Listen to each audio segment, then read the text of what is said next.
നമസ്കാരം. നമസ്കാരം. ഈ തുടങ്ങുന്നതിന് മുന്നേ തന്നെ ഞാൻ പറയട്ടെ, ആ പ്രേക്ഷകർക്കെല്ലാം ഇഷ്ടമായ വൈറലായ പാട്ട് രണ്ടുപേരും ഒന്ന് പാടാമോ, ഞങ്ങളുടെ മീഡിയ മലയാള പ്രേക്ഷകർക്ക് വേണ്ടിയിട്ട്? നിങ്ങൾ മ്യൂട്ട് ചെയ്യുമോ ആദ്യം തന്നെ? ഇല്ല, മ്യൂട്ട് ചെയ്യില്ല. അപ്പോൾ ഈ എന്താ പറയുക, മയിര് എന്ന് പറയുന്നതിന് തലമുടി എന്ന അർത്ഥമുണ്ട് എന്നൊക്കെ പറയുമെങ്കിലും ആ അർത്ഥമൊന്നുമല്ല. എന്ന് പറഞ്ഞാൽ ഒരു സഭ്യമല്ലാത്ത ഭാഷയാണ്. ഞങ്ങളുടെ നാട്ടിൽ കൂടുതൽ അത് ഉപയോഗിക്കാറുണ്ട്, അതുപോലെ തന്നെ പല നാടുകളിലും അത് ഉപയോഗിക്കാറുണ്ട്. ഞാൻ പാലക്കാരിയാണ്. അപ്പോൾ എന്താ പറയുക, അത് വളരെ പബ്ലിക്കിലൊക്കെ വെച്ചിട്ട് ചില ഭർത്താക്കന്മാർ ഭാര്യമാരെ വിളിക്കുന്ന കാണുമ്പോഴും പിന്നെ സമൂഹത്തിൽ വെച്ചിട്ട് പരസ്പരം വിളിക്കുന്ന കാണുമ്പോഴൊക്കെ വിളിക്കുന്നവരുടെ സംതൃപ്തി ഉണ്ടെങ്കിലും കേൾക്കുന്നവരുടെ മുഖത്ത് ഭയങ്കരമായിട്ടുള്ള വിഷമം കണ്ടിട്ട് ഞാനൊരു ബോധവൽക്കരണ ഗാനമാണ് അതിൻ്റെ അകത്ത് ഒരു സ്ത്രീക്ക് പറയാനുള്ള കുറച്ച് കാര്യങ്ങളും പറഞ്ഞിട്ടുണ്ട്. നിങ്ങൾ പറഞ്ഞതിൻ്റെ പേരിൽ ഞാൻ പാടാം. വിളിക്കല്ലേ ചേട്ടാ, എൻ്റെ കരണത്തിനടിക്കല്ലേ ചേട്ടാ, തെറിയൊന്നും പറയല്ലേ ചേട്ടാ, എന്നെ വഴക്കൊന്നും പറയല്ലേ ചേട്ടാ, രാവിലെ എഴുന്നേറ്റ് അടുക്കളയിൽ കയറി ഭക്ഷണമുണ്ടാക്കി പാത്രങ്ങൾ കഴുകി മുറിയൊക്കെ അടിച്ചിട്ട് മുറിയൊക്കെ തുടച്ചിട്ട് കുടുംബാംഗങ്ങൾക്ക് ഭക്ഷണം വിളമ്പുമ്പം എന്ന് വിളിക്കല്ലേ ചേട്ടാ, എൻ്റെ കരണത്തിനടിക്കല്ലേ ചേട്ടാ, എരിവില്ല ഉപ്പില്ല ടേസ്റ്റില്ല ഇതെന്തോന്ന് കറിയാടി, പുളി കൂടി കറിയുടെ ചാറിന് നിറമില്ല മണമില്ല എന്നും പറഞ്ഞെൻ്റെ അച്ഛനും അമ്മയ്ക്കും വിളിക്കല്ലേ ചേട്ടാ, വിളിക്കല്ലേ ചേട്ടാ, എൻ്റെ കരണത്തിനടിക്കല്ലേ ചേട്ടാ. രണ്ടുപേരെയാ ചോദിച്ചത്, എന്നാൽ ഇത്രയും പാടി ഇനി ഒരു പാടുന്നില്ല. അപ്പോൾ ഇതെന്ന് വെച്ചാൽ അതിൻ്റെ അകത്ത് ഞാൻ വളരെ ഉള്ളിത്തട്ടി തന്നെയാണ് അത് പാടിയത്. ഒരു എഴുത്തുകാരിക്ക് അവരുടെ ആത്മനൊമ്പരങ്ങളാണ്, സമൂഹത്തിനോട് പറയാനുള്ള കുറേ ആത്മനൊമ്പരങ്ങളാണ് കവിതകളായിട്ടും വരികളായിട്ടും വരുന്നത്. ഇതിൽ എനിക്ക് ചോദിക്കാനുള്ളത്, ഇപ്പോൾ പലരും ഈ പുറമെ ഭയങ്കര മാന്യതയുടെ മുഖങ്ങൾ വച്ച് അണിഞ്ഞു നടക്കുന്നവരാണ് നമ്മൾ കാണുന്ന പലരും. ഇത്തരം വാക്കുകളൊക്കെ നിരന്തരം ഭർത്താക്കന്മാർ ഭാര്യമാരെയും കാമുകനെയും സുഹൃത്തുക്കൾ അങ്ങോട്ടും ഇങ്ങോട്ടും ഒക്കെ പങ്കിടുന്ന വാക്കുകളാണ്. പക്ഷെ പൊതുസമൂഹത്തിലെത്തുമ്പോൾ ഇവരൊക്കെ ഭയങ്കര മാന്യന്മാരാണ്, ഞങ്ങൾ ഇത്തരം തെറിവാക്കുകൾ പറയാറില്ല, അതെന്തോ ഭയങ്കര മോശപ്പെട്ട കാര്യമാണ്, അങ്ങനെ പറയുന്നവർ വളരെ മോശമുള്ള ആളുകളാണ് എന്നൊക്കെയുള്ളൊരു തെറ്റിദ്ധാരണ. അതിനിടയ്ക്കാണ് മാഡം ഇത്തരത്തിൽ ഒരു കവിതയുമായി രംഗത്തെത്തുന്നത്. ആ സമയത്തുണ്ടായ അനുഭവം എങ്ങനെയാണ്? ഇങ്ങനൊരു വാക്ക് പൊതുസമൂഹത്തിന് മുന്നിലേക്ക് എത്തിക്കുമ്പോൾ ഉണ്ടാകുന്ന പൊതുവെ ഈ കമൻറ്റുകളിലൂടെ നമ്മളെ ഈ എന്താ പറയുക അവഗണിക്കുകയും നമ്മളെ ഇടിച്ചു താഴ്ത്തുകയും ചെയ്യുന്ന ഒരു സമൂഹം ഉണ്ടല്ലോ. ഇവള് വെടിയാണ്, ഇവളങ്ങനെയാണ്, ഇവൾ ഇതല്ല ഇതിനപ്പുറവും എഴുതും, ഇവളെ കണ്ടാൽ അറിഞ്ഞൂടെ, ഇവളെ മുഖത്ത് എഴുതി വെച്ചിട്ടില്ല, ഇങ്ങനെ കുറേ ക്ലീൻഷേ കമൻറ്റുകളുണ്ടല്ലോ. ഇത്തരം കമൻറ്റുകളെ എപ്പോഴെങ്കിലും ജീവിതത്തിൽ അത് എപ്പോഴെങ്കിലും ബോധേഡ് ചെയ്തിട്ടുണ്ടോ അത്തരം കമൻറ്റുകളെ കുറിച്ച്? അത്തരം കമൻറ്റുകളെക്കാട്ടിലും എന്നെ വേദനിപ്പിച്ചത് എൻ്റെ ബന്ധുക്കൾ എനിക്ക് ഭ്രാന്താണ് എന്ന് പറയുമ്പോഴാണ്. മറ്റുള്ള ഇതൊരു പാട്ട് എഴുതിയതിൻ്റെ പേരിലാണല്ലോ അവർ ആ ഒരു ഇത് കേട്ടിട്ടാണ്.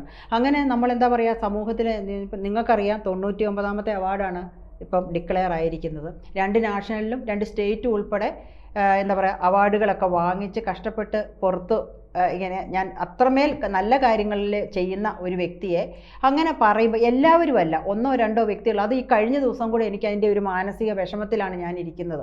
അപ്പോൾ അതാണ് എന്നെ വേദനിപ്പിക്കുന്നത്. അല്ലാതെ ഇങ്ങനെയുള്ള മോള് ചോദിച്ചതുപോലെയുള്ള കമൻറ്റുകളൊന്നും എന്നെ ഒരിക്കലും വേദനിപ്പിക്കാറില്ല. ഒരു എഴുതുമ്പോൾ അല്ലെങ്കിൽ ഒരു വരികൾ എഴുതുമ്പോൾ അല്ലെങ്കിൽ എന്തെങ്കിലും നമ്മൾ ആലേഖനം ചെയ്തു വെക്കുമ്പോൾ അത് പബ്ലിക്കിന് അതിനുള്ള സ്വാതന്ത്ര്യമുണ്ട്. എനിക്ക് എഴുതാനുള്ള സ്വാതന്ത്ര്യം ഉള്ളതുപോലെ തന്നെ അവർക്കതിനെക്കുറിച്ച് അത് കണ്ടിട്ട് വിമർശിക്കാനുള്ള സ്വാതന്ത്ര്യങ്ങളുണ്ട്.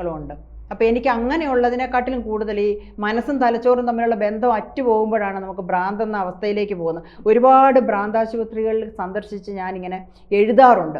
അപ്പോൾ അവരുടെയൊക്കെ വേദനകളും വ്യഥകളും അവരുടെ ബന്ധുക്കളുടെ ആ ഒരു നൊമ്പരങ്ങളും ഒക്കെ കണ്ട് ഒരു വ്യക്തി ആയതുകൊണ്ട് എനിക്കത് ഭയങ്കരമായിട്ട് എനിക്ക് വേദന ഉണ്ടാക്കുന്ന, മോള് ചോദിച്ച അതൊന്നുമല്ല എന്നെ വേദനിപ്പിക്കുന്നത്, ഈ ഒരു സംഭവമാണ്. മോൾക്ക് പറ്റുമെങ്കിൽ ഇതൊന്ന് മീഡിയയിലൂടെ ഒന്ന് പറയണമെന്നുണ്ട്. ഒരിക്കലും എന്താ പറയുക നോർമൽ രീതിയിൽ ചിന്തിച്ച് അവളുടെ ഭാഗത്തുകൂടെ ഒതുങ്ങി കലാപ്രവർത്തനങ്ങളും കുടുംബജീവിതവും സമന്വയിപ്പിച്ച് കൊണ്ടുപോകുന്ന ഒരു സ്ത്രീയെ തളർത്താനായിട്ട്, ഒരു ക്യാൻസർ അതിജീവിതയായിട്ട് പോലും ഞാനിങ്ങനെ ഇരിക്കുമ്പോൾ കനത്ത എന്താ പറയുക ഇഷ്ടദാനമായി തന്ന സ്ത്രീധനം എന്ന് വാങ്ങുന്ന കുറ്റമാണെന്ന് പറഞ്ഞു. പക്ഷേ ഇഷ്ടദാനമായിട്ട് എൻ്റെ അച്ഛൻ തന്ന ആ ഒരു ദാനമൊക്കെ പിന്നെ കൊണ്ട് ഒരു വീട്ടിൽ കയറി ചെന്നിട്ട് എൻ്റെ ഭർത്താവിൽ നിന്ന് എനിക്ക് ഒരിക്കലും വേദന ഉണ്ടായിട്ടില്ല. പക്ഷേ ഭർത്താവിൻ്റെ വീട്ടിൽ നിന്ന് ഞാൻ അനുഭവിച്ച വേദനകളാണ് എന്നെ ഈ ഒരു തരത്തിൽ എന്നെ രോഗിയാക്കിയതും. അപ്പോൾ ഇനിയെങ്കിലും ഒരു കൈകൂപ്പിക്കൊണ്ട് പറയുകയാണ്, ജീവിച്ചു പോകുന്ന സ്ത്രീകളെ ഇങ്ങനെ മാനസികമായിട്ട് തളർത്തരുത്. നെഞ്ചുരുകിയാണ് ഞാൻ ഇത് നിങ്ങൾക്ക് മുമ്പിൽ പറയുന്നത്. അതാണ് എൻ്റെ വേദന. അല്ലാതെ ആ ഒരു പാട്ട് എഴുതിയതിനെക്കുറിച്ച് അവരെന്ത് പറഞ്ഞാലും എനിക്ക് വേദന ഉണ്ടാകത്തില്ല. ഇപ്പോൾ പൊതുസമൂഹത്തിൽ നടക്കുന്ന വിഷയം, രാഹുൽ മാങ്കൂട്ടത്തിൽ എന്ന് പറയുന്ന ഒരു രാഷ്ട്രീയ നേതാവ്, നേതാവിനെ കുറിച്ച് ഉയരുന്ന ലൈംഗിക ആരോപണ കേസുകൾ, വലിയ രീതിയിലുള്ള ഗർഭചിത്രം നടത്തി, ഭീഷണിപ്പെടുത്തി, അങ്ങനെ പല രീതിയിലുള്ള വിവാദങ്ങൾ അദ്ദേഹത്തിനെതിരെ ഉയർന്നു വരുന്നുണ്ട്. പല സ്ത്രീകളും രംഗത്തെത്തുന്നുണ്ട്. എല്ലാ കാര്യത്തിലും പ്രതികരിക്കുന്ന ഒരാളായതുകൊണ്ട് ഇപ്പോൾ ആ വിഷയങ്ങൾ തിരഞ്ഞെടുത്ത് പ്രതികരിക്കുമ്പോൾ അതിൽ പ്രതികരിക്കുന്ന രീതി കാണുമ്പോൾ നമുക്ക് മനസ്സിലാകാം ഇത് ഏത് തരത്തിലുള്ള പ്രതികരണമാണ് എന്നുള്ളത്. ഇപ്പോൾ സ്ത്രീ തെറ്റുകാരിയാണെങ്കിൽ തീർച്ചയായിട്ടും മാഡം അങ്ങനെ തന്നെ പറഞ്ഞു തന്നെയാണ് പല പ്രതികരണങ്ങളും നടത്താറുള്ളതെന്ന് ഞാൻ പലപ്പോഴും ശ്രദ്ധിച്ചിട്ടുള്ളതാണ്. അപ്പോൾ ഞാൻ ചോദിക്കുന്നത്, ഈ ഒരു വിഷയമൊക്കെ സമൂഹത്തിൽ കത്തി നിൽക്കുമ്പോൾ എന്താണ് തോന്നുന്നത്?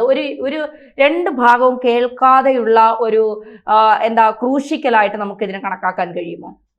ഒരു സ്ത്രീ വിളിച്ചു പറയുന്നു ഇന്നയാള് ഇന്നത് ചെയ്തു എന്ന് വിളിച്ചു പറയുമ്പോൾ ആ സ്ത്രീ ഒരു പേര് പറഞ്ഞിട്ടുണ്ട്, പോയിന്റ് ഔട്ട് ചെയ്തൊരു പേര്, ഇന്നയാളെന്നെ ഇന്നത് ചെയ്തു എന്ന് പറഞ്ഞാൽ പോലും അതിൻ്റെ സത്യം എന്താണെന്നറിയാതെ ചാനലുകാരും മാധ്യമക്കാരും അതിനെ എടുത്തിട്ട് ഒരുപാട് പബ്ലിസിറ്റിയിലേക്കും അവരുടെ ഇതിന് വേണ്ടിയിട്ട് ചെയ്യുമ്പോൾ അവർ മറന്നു പോകുന്ന ഒരു കാര്യമുണ്ട്. നിരപരാധിയായ ഒരാളാണ് നിങ്ങൾ ഈ പറയുന്ന ആൾ എങ്കിൽ അയാൾ അനുഭവിക്കുന്ന മാനസിക വ്യഥ മാത്രം പോരാ, അയാൾക്ക് ചിലപ്പോൾ കുഞ്ഞുങ്ങളുണ്ടാകും, കുടുംബം ഉണ്ടാകും, അമ്മയുണ്ടാകും, അച്ഛനുണ്ടാകും, സഹോദരിമാരുണ്ടാകും, സഹോദരന്മാരുണ്ടാകും, സഹപ്രവർത്തകരുണ്ടാകും. അവരുടെയൊക്കെ മുൻപിൽ ആ ഒരു മനുഷ്യൻ്റെ അനുഭവിക്കുന്ന ആ മാനസിക വ്യഥ അതൊരു എഴുത്തുകാരിയായി എനിക്ക് നന്നായിട്ട് മനസ്സിലാകും.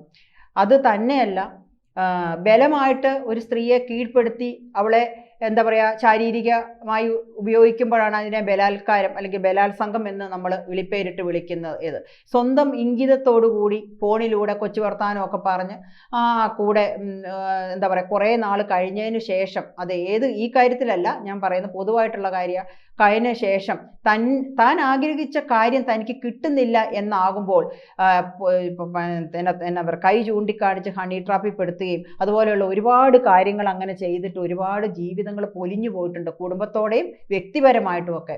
ഇതിനൊക്കെ എനിക്ക് പറയാനുള്ളത്, ഒരു നല്ലൊരു നിയമം നമ്മുടെ ഈ കേരളത്തിൽ അല്ലെങ്കിൽ നമ്മുടെ നാടിന് ഒരു നല്ലൊരു നിയമം വന്നു കഴിഞ്ഞാൽ ഏത് ക്രിമിനൽ കാര്യങ്ങൾക്കും ക്ഷണം സഡനായിട്ടുള്ള ഒരു നിയമം വന്നു കഴിഞ്ഞാൽ തീർച്ചയായിട്ടും അതിനെതിരെ നമുക്കെല്ലാവർക്കും ഒരു രക്ഷ കിട്ടും.